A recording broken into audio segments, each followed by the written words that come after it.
আল্লাহ নবী সাল্লাল্লাহু আলাইহি সাল্লাম বলেন, কোন বান্দা যখন গুনাহ ছেড়ে দিয়ে তওবা করে আল্লাহর দিকে ফিরে আসে, আল্লাহর কসম নবী বলেন আল্লাহ তাআলা সবচেয়ে বেশি খুশি হন। আশাদ্দু ফারাহান, আল্লাহ তাআলা সবচেয়ে বেশি খুশি হয় কখন? বান্দা আল্লাহর দিকে ফিরে আসে যখন।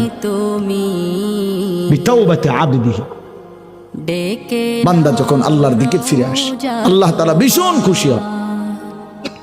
গুনার নাফরমানের জিন্দেগি ছেড়ে দিয়ে আল্লাহর দিকে যখন ফিরে আসে, আল্লাহ তাআলা তখন 7 আসমান সাজিয়ে দেয়। ফেরেশতাদেরকে বলে, আসমান সাজিয়ে দাও, জান্নাত সাজিয়ে দাও।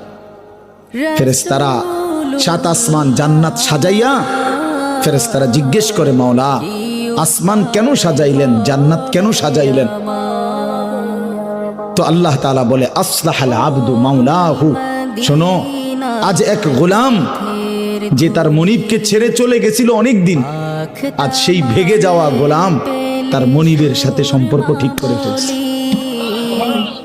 আমার এক গোলাম আজ অনেক দিন আমারে ভাইগা গেছিল, সেজদা দেয় নাই, আমার হুকুম মানে নাই, অনেক দিন থেকে আমার থেকে দূরে ছিল, আজ সে আমার কাছে ফিরে আসছে।